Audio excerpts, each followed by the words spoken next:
hey there. Hey there. Jesus Christ. I mean, if only we could, like, explain how you got yourself prepped for this one. That'd be a feat in itself. Kate is looking for some energy right now. Yeah, because it's late. It's 10 o'clock, which isn't the latest we've ever done, but no, it's not the latest, but it's on the later side, and you know, I'll be up front. These beers we're about to crack, not our first.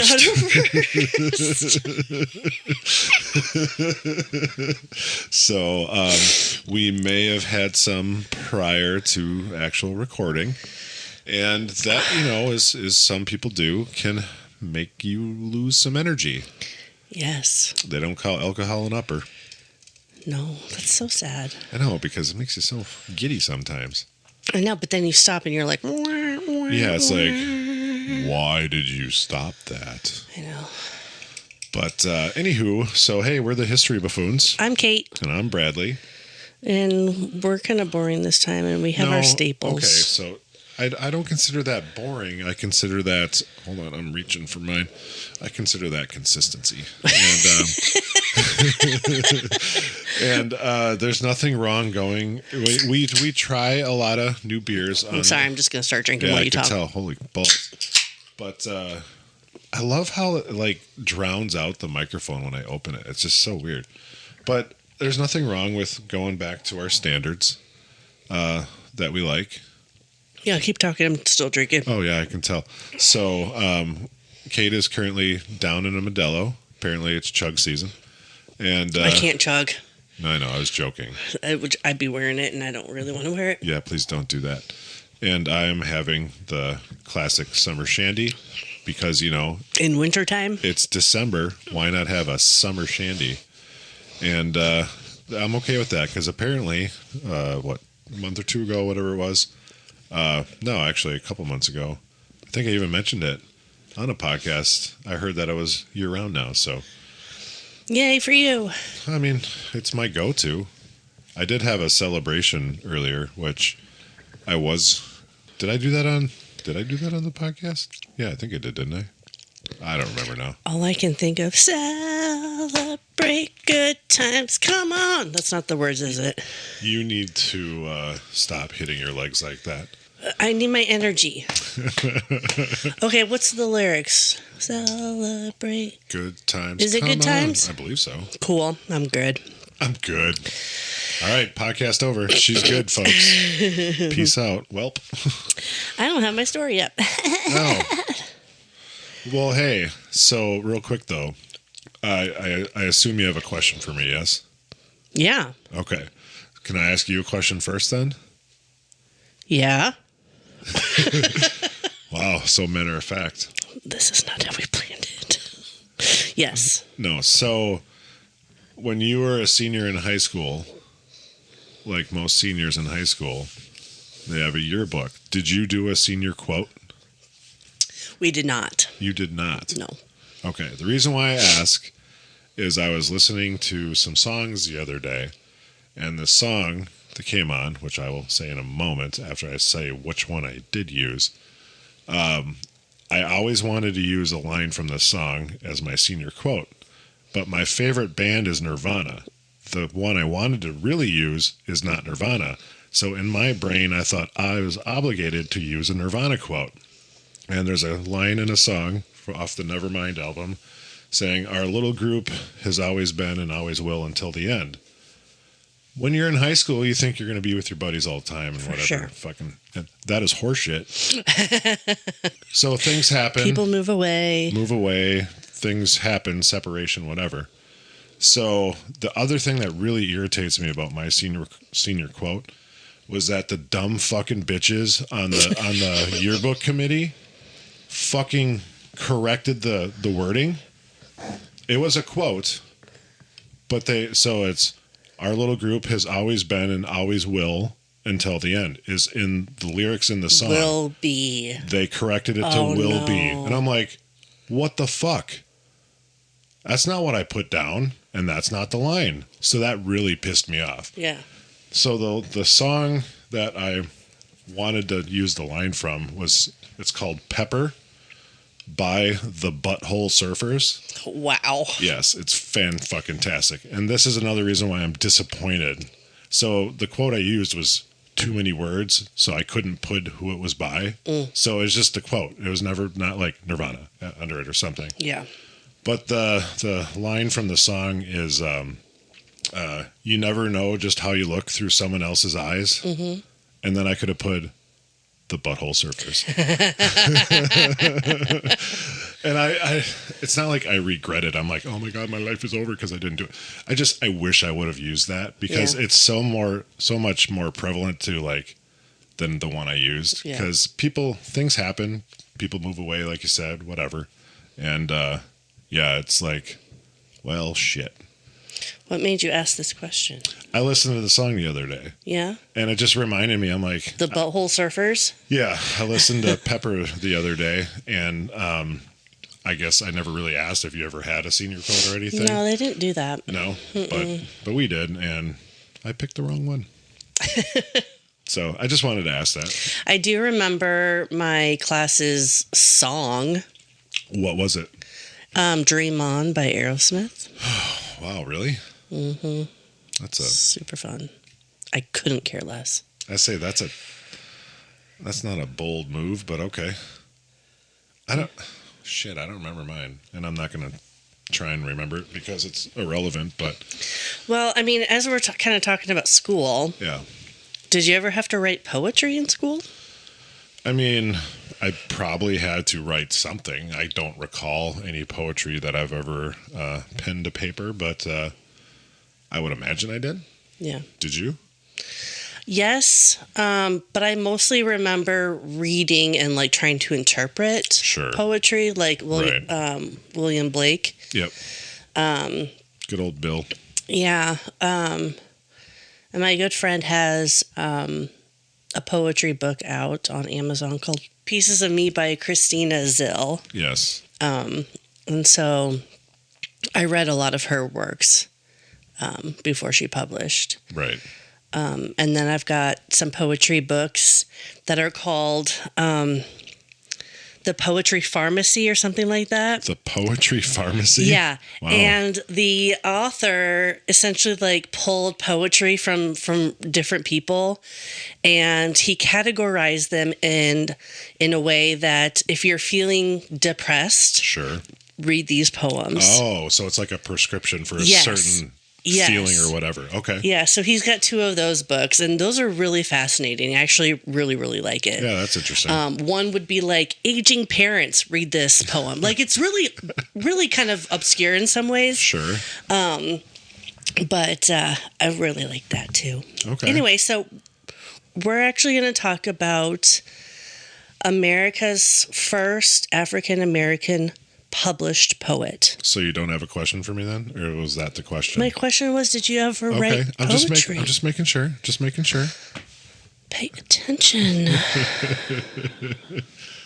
So her name is Phillis Wheatley. Phillis Wheatley. Yes. Never heard of her. Okay. So Phillis Wheatley in 1761. Oh, wow. Okay. Was transported as cargo. Oh, dear. With 95 other slaves. Oh, wow. To Boston, Massachusetts. Where was she coming from? Africa? Africa. Okay. Mm-hmm. Men, women, children. Yep. Boston was a colony at the time. Correct. Yeah. So, Bostonians became aware of these shipments. They had shipments come in all the time. I would imagine so, yeah. And they were actually advertised in some of the newspapers. Really? Mm-hmm. Wow. Yeah. So Boston had 4 newspapers, and each of them advertised for the slave trade. That's crazy. Yeah. I mean, obviously, product of the times, but you think about that now, it's like, that's just wild that they would, hey, get your slaves here. Yeah, exactly. It's like, what the fuck? Yeah. So one ad promoted the sale of prime young slaves. Oh, jeez. Even offering a hardy male child about a month old for free. What? Mm-hmm. buy one get one free kind of thing? Kind of, yeah. Jesus. Can I ask something real quick? Does this story get better in terms of like uplifting? Yes. Okay, but just because like we talked about it, and you're not always supposed to depress me. Yeah. I'm supposed to learn and have fun, not learn and get depressed. All right, continue. I apologize. So, on this ship was a 7-year-old. Okay. Or 8, depending on where you read it. Well, I mean, left page or right page? Or different book? Okay. Anyways. So, Mrs. Susanna Wheatley. Susanna Wheatley. And this is the mother? Came to the docks. Okay. Oh. And essentially window shopped. She's looking for a slave. From a little porthole? No. No, she probably got like all these slaves are either probably still on the ship or they got like tallied up on the dock, and she's walking up and down. Yeah, I'm sure. She saw this little girl. Okay. Susanna's husband is John Wheatley, and he was a very successful merchant and tailor. He sold tea, rice, fish, turpentine.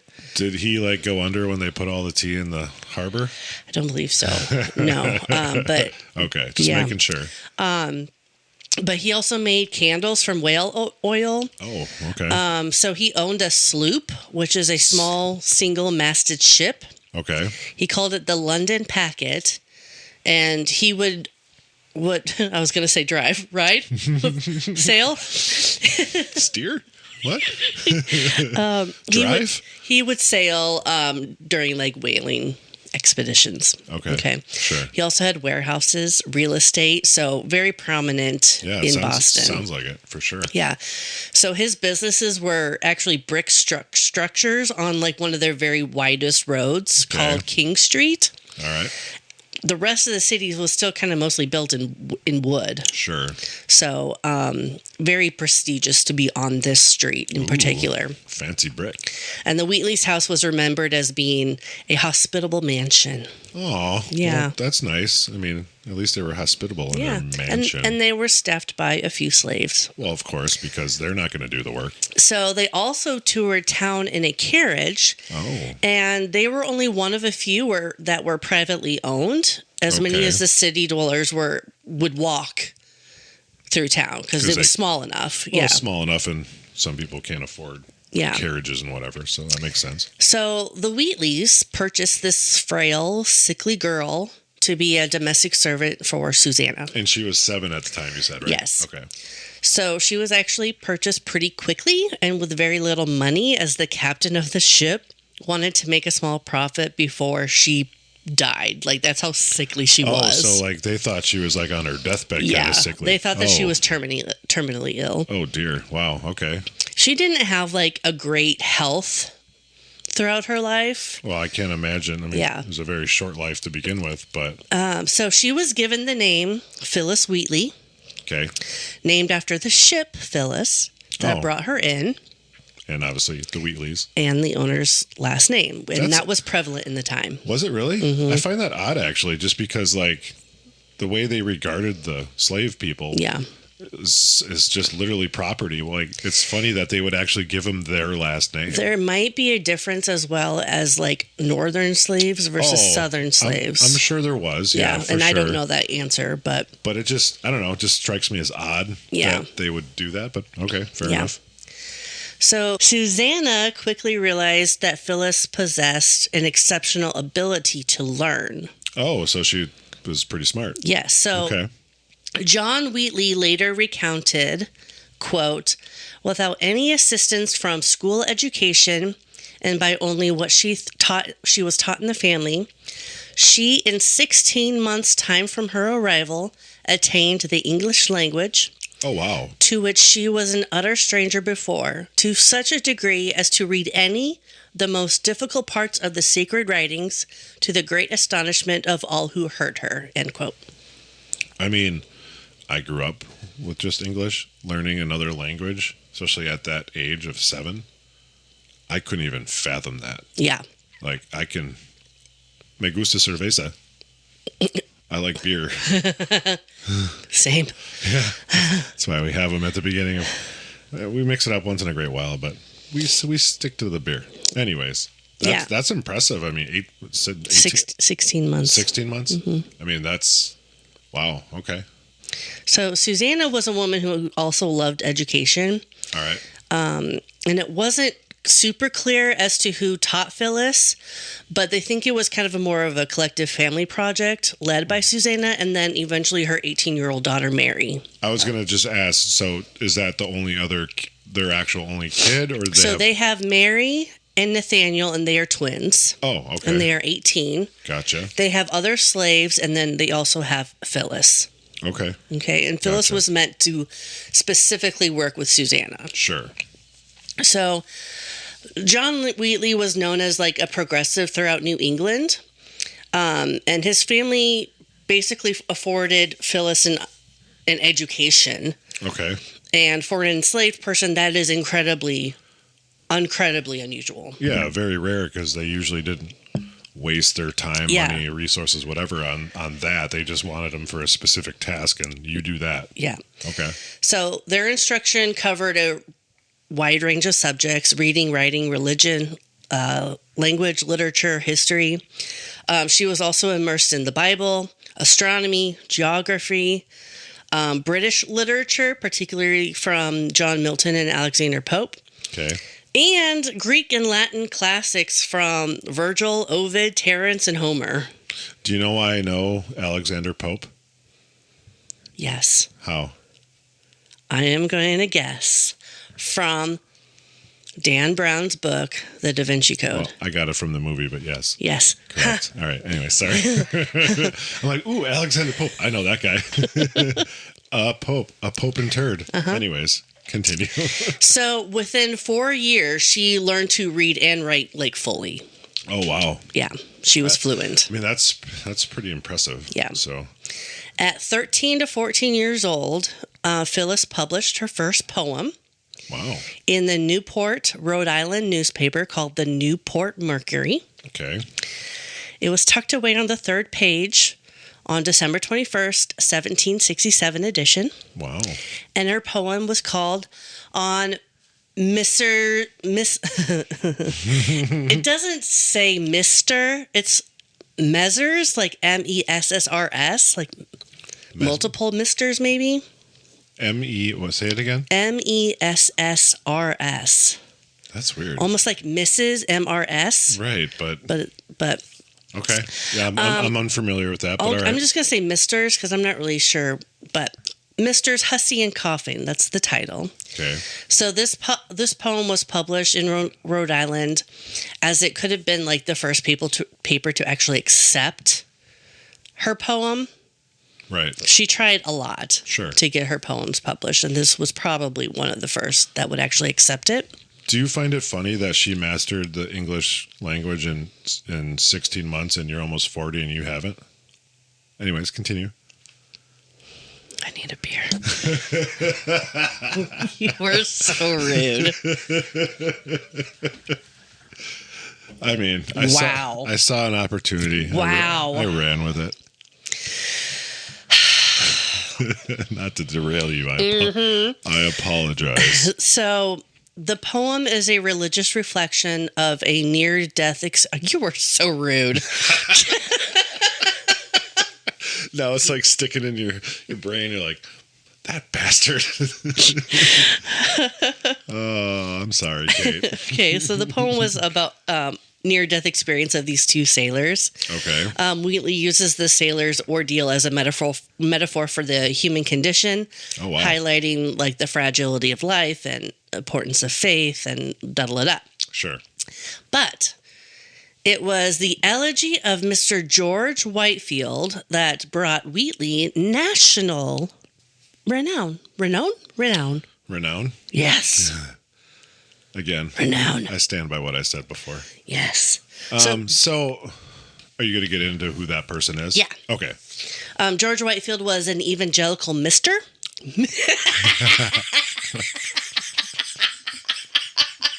That was fantastic. Oh my gosh. Oh, that was so good. Thank you for doing that. I'm getting lightheaded. Oh my God, that was fantastic. I'm getting a headache from laughing too much. Oh, and I'm trying to suppress it so I don't just sit here sounding like a maniacal goofball. Okay. See, like that. Case in point.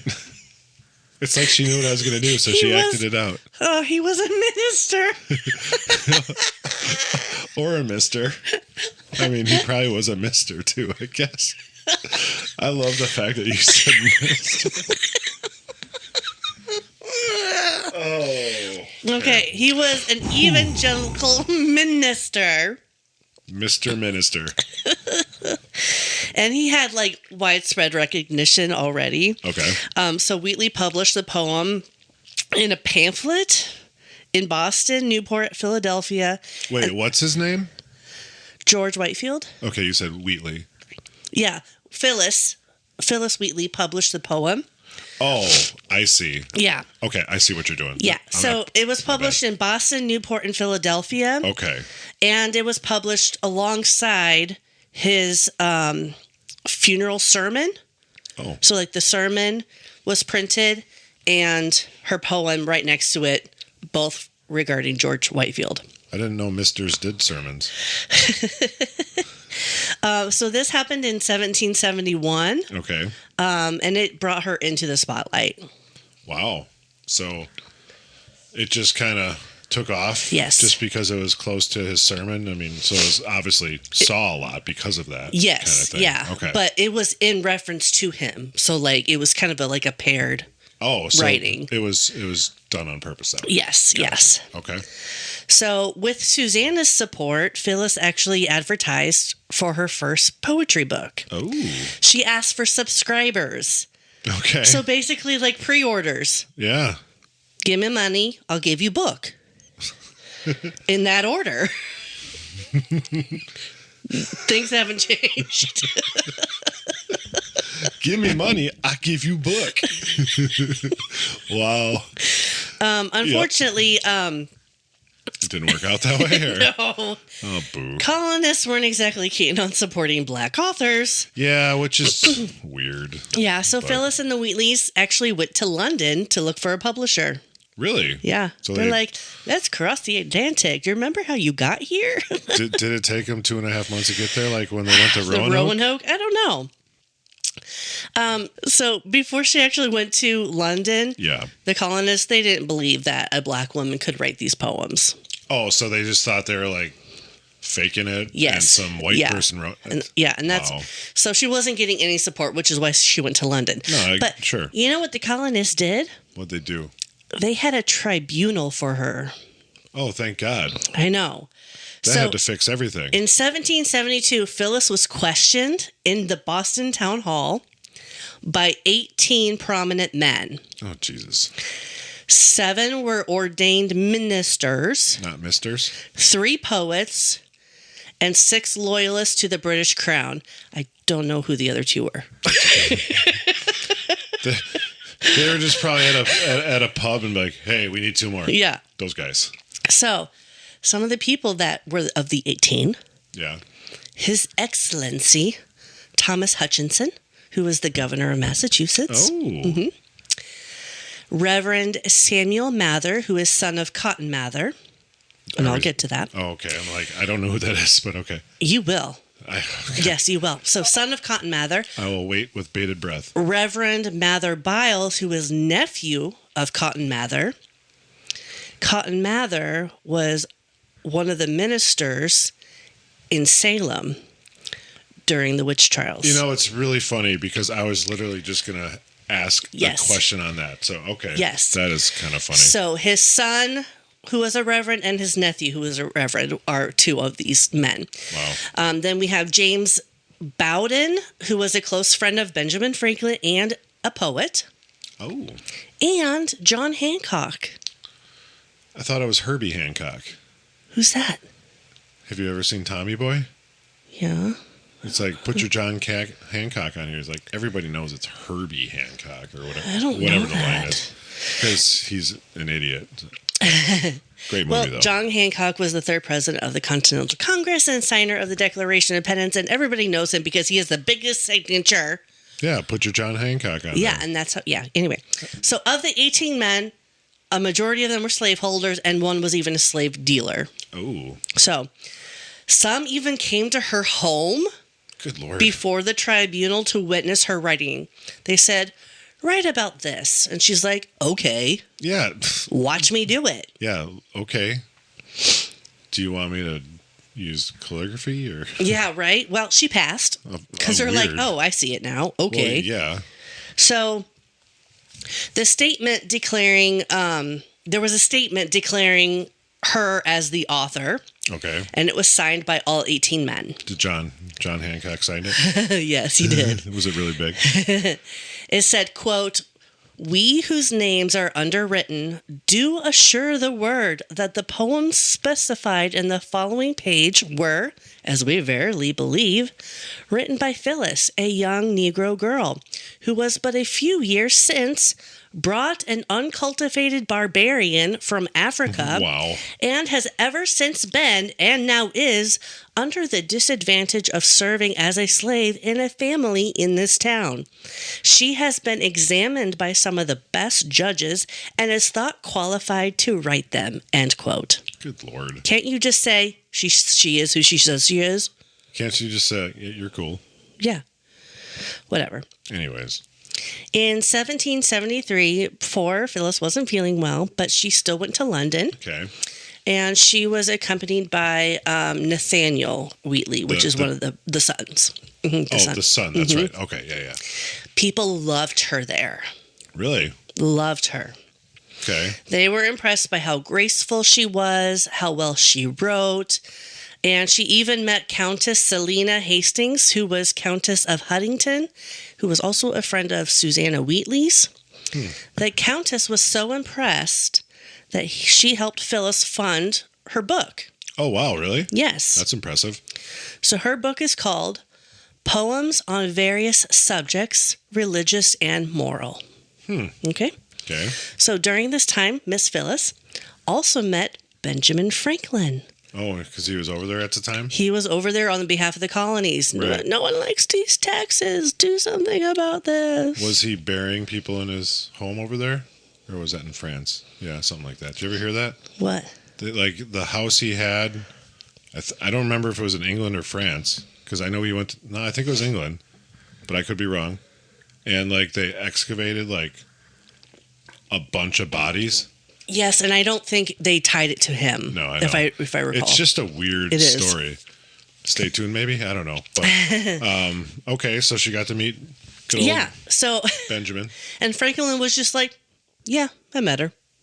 Oh, Pretty much. That was it. what a dick. I don't think so. I think it was just like, yeah, I met her. I mean, yeah, whatever. He said this of their visit, quote, upon your recommendation, I went to see the Black Poetess and offered her any services I could do for her.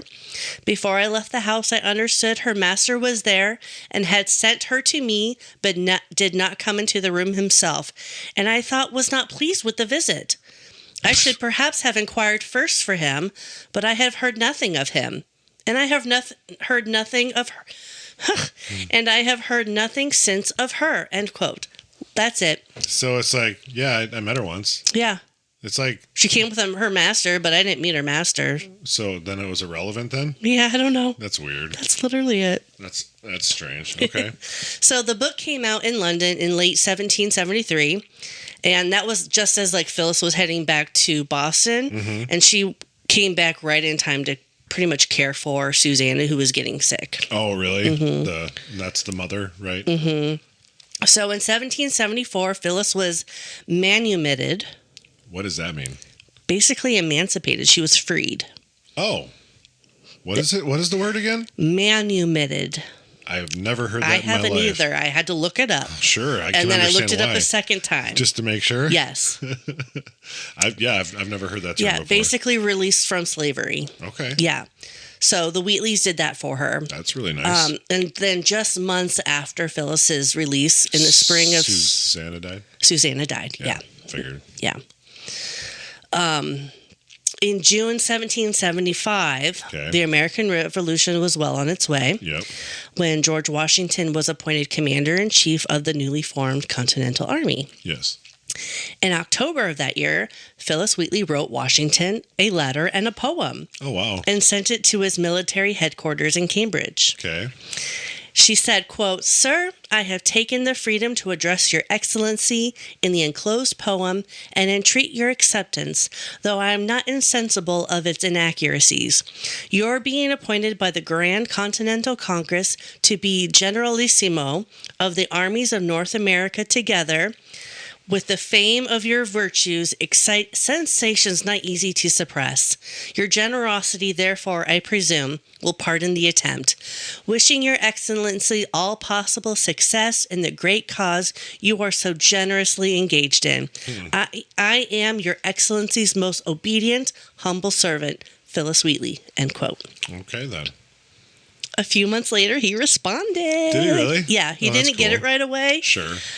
He was kind of he was busy. in a war. Yeah, he was busy.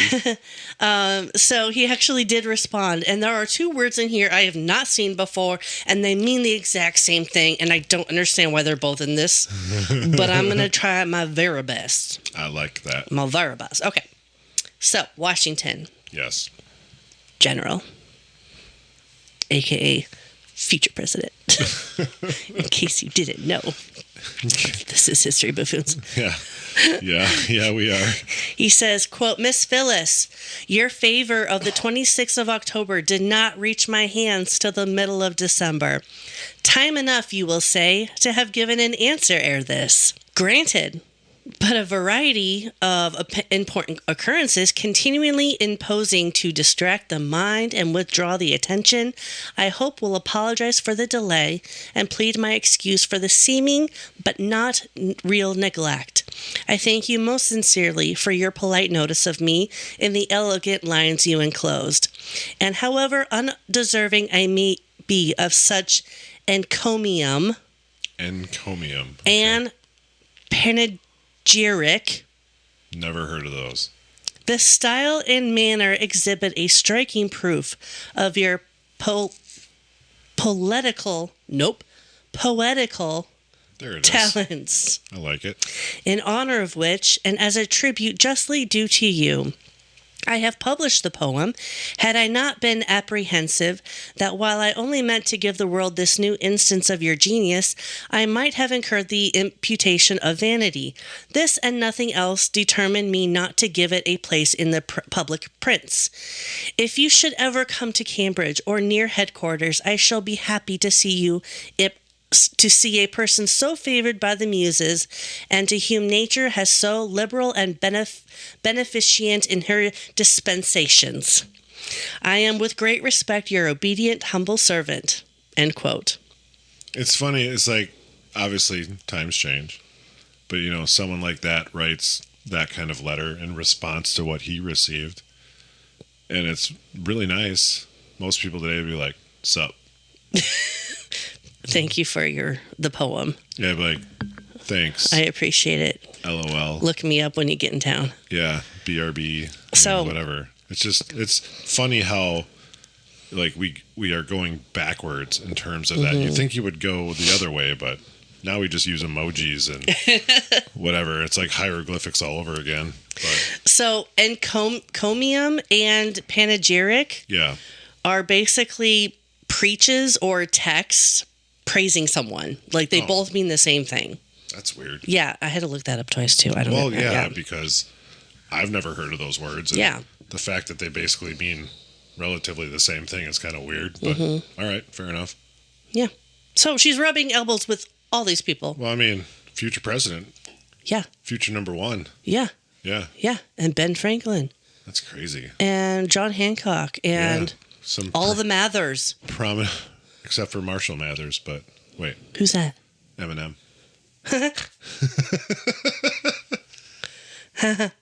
Guess who's back? Don't sing it again. Back again. Oh, Jesus.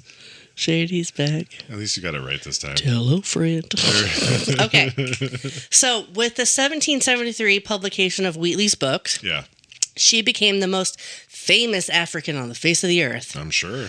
Voltaire Voltaire stated in a letter to a friend that Wheatley had proved that black people could write poetry. Oh my God. Again, I understand it's a product of the time, but for the love of God, why couldn't they? I mean, again, kind of a dick, but not a dick. He didn't know better, I guess. So despite all this hobnobbing and elbow rubbing and whatever, she was unable to secure funding for another publication. Did she go back to England? She did not. Oh, boo. So, the Wheatley family. Yes. They pretty much all died within a 9-year. Oh, wow. Radius, yeah. Timeline? That's better. So, Susanna died. Yep. Mary Wheatley, the daughter, and John Wheatley both died in 1778. Oh, wow. And then Nathaniel, who had married and then moved to England, died in 1783. Oh, Jesus. Yeah. That's wild that they all died within such a short time of each other. Yeah. Okay. So on April 1st, 1778, Phillis Wheatley married John Peters, a free black man she'd known for about 5 years. Okay. Even though some friends didn't think it was a good idea, she married him and took his name.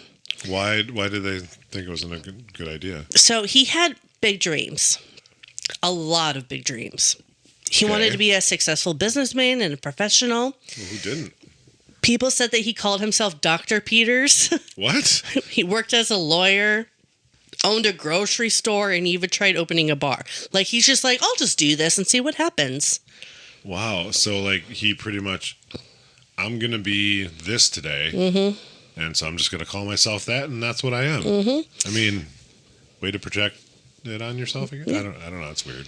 He was described as handsome, well-spoken, but some of the people thought he was lazy and arrogant. Well, I mean, with him doing that, I could see why they would think that. So in those days, people didn't really value black people's intelligence and their business skills and business sense. Right. So even though Peters was smart and ambitious, he struggled to make his dreams come true. I mean, he was job hopping like mad. Yeah, no doubt. So, and at this time, life was tough for everybody after the war, especially free black people. Okay. They couldn't compete with white people for jobs. Right. So even though Peter was ambitious, he couldn't find good work. So I think what they mean by laziness is more probably because of the lack of jobs. Sure. Okay. And Phyllis and her husband John ended up being poor. They were in poverty. Oh, boo. So between 1779 and 1783, they might have had a few children. Oh, so it's undetermined? It's undetermined because none of them survived. Oh, okay. Fair enough. Yes. So John struggled even more, and Phyllis often went to work as a cleaner to support them both. And while he tried to find work, he also avoided people he owed money to. So he was in the ditches there. Yeah.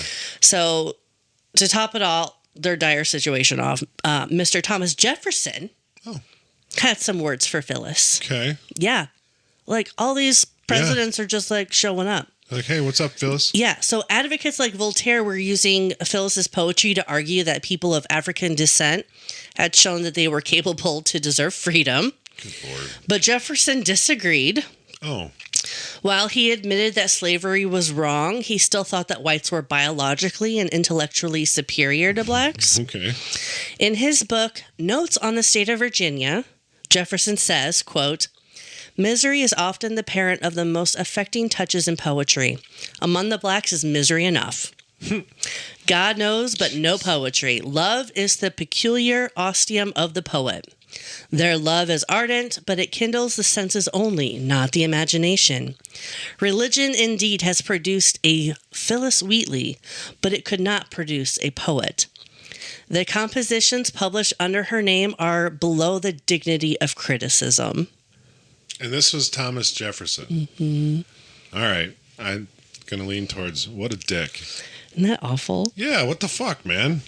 What a dick thing to say.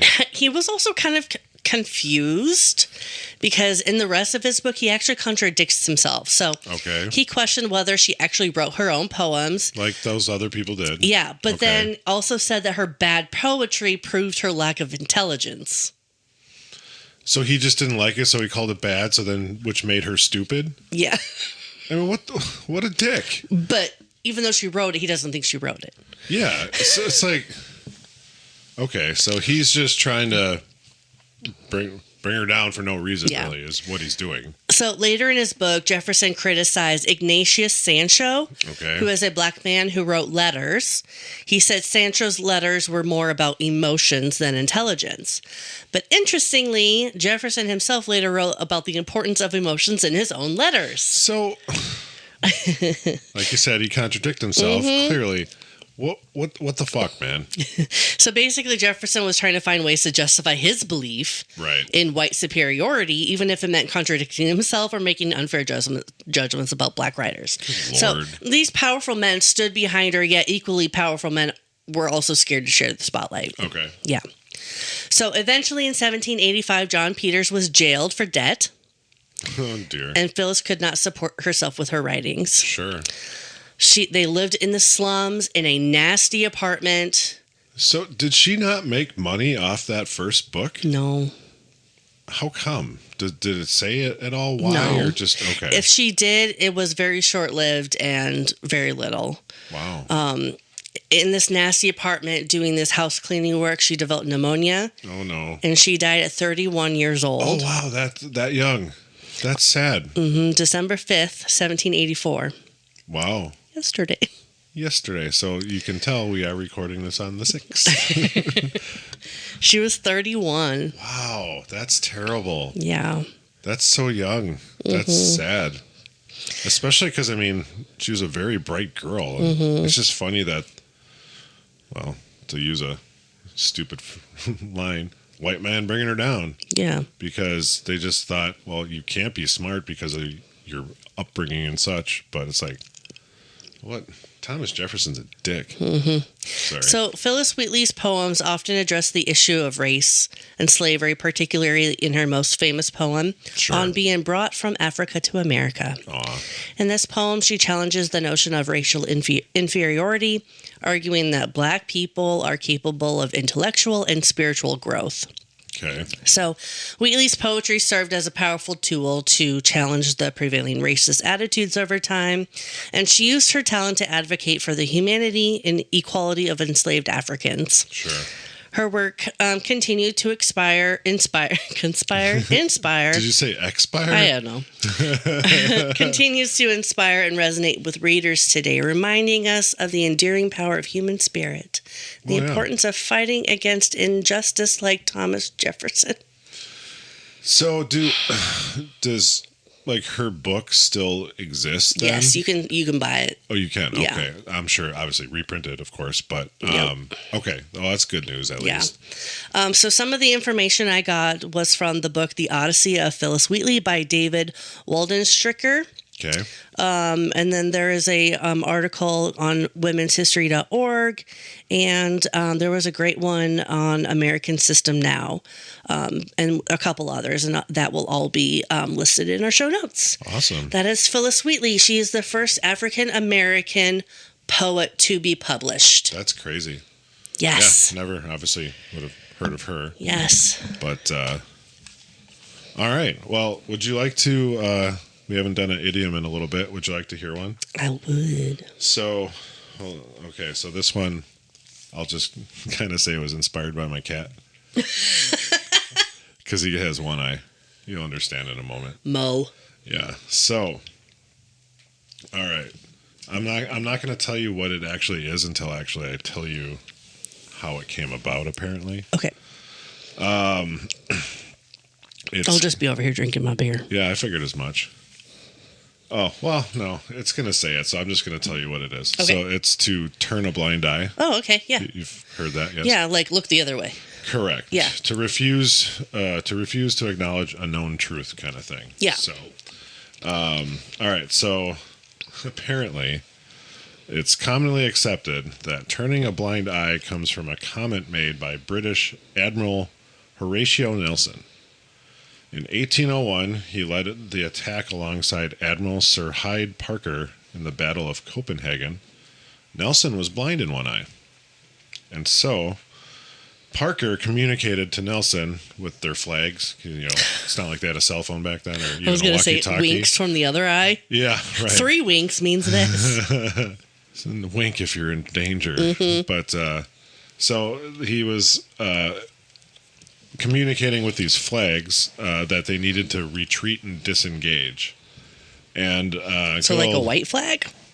They weren't giving up. They were just using the different flags to give that message to the other ship. But he thought, he was convinced that he could fucking do this. And so he put the telescope so he couldn't actually see the flags to his blind eye. And so it made it look like he was looking and just didn't see it, kind of thing.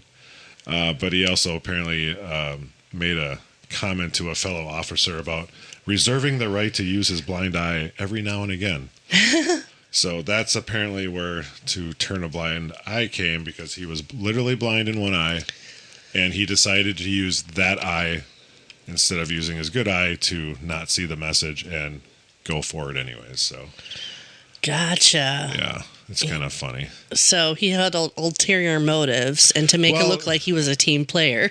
Yeah, exactly. He was looking. Correct. But he didn't see it. Right. And because he thought he could do what he was supposed to do instead of just give up and run, he wanted to see it through, and apparently did. So Turn a blind eye. yeah, it's kind of funny. That is so weird how something so obscure like that. And it stuck. Yeah. Because I've heard of it before. You've heard of it before. I'm sure a lot of other people have heard that before. And I know whenever was that last episode, a couple episodes ago, we did cute as a button. Like I made a comment about where did that come from? Mm-hmm. I'm not really going to get into it because I don't want to. Because it was not very exciting at all. Oh, okay. It was kind of dumb. And I've never heard as cute as a bug before, and that was a reference in it. But so I probably will not be doing cute as a button in the future, because it's just. Is there like a 30-second explanation? It's just because they're small, round, and cute. It's literally not much to it. Cute as a penny. Like your cat? No, but she is cute. I know. Penny is cute. But no. Okay, cute as a dime. No? No. Cute as a sequence. Sequin? Or sequence? I don't know. I guess I'm not crafty enough to know. Welp. I suppose. Is it sequence? Sequins? Sequin? Sucks. I don't know. Anyways. I don't know how to English. No. Almost 40. Took Phyllis for 16 Okay, months. well, I suppose. All right, buffoons. That's it for today's episode. Buckle up, because we've got another historical adventure waiting for you next time. Feeling hungry for more buffoonery? Or maybe you have a burning question or a wild historical theory for us to explore. Hit us up on social media. We're History Buffoons Podcast on Reddit, X, Instagram, and Facebook. You can also email us at historybuffoonspodcast@gmail.com. Follow us wherever you get your podcasts and turn those notifications on to stay in the loop. Until next time, stay curious and don't forget to rate and review us. Remember, the buffoonery never stops.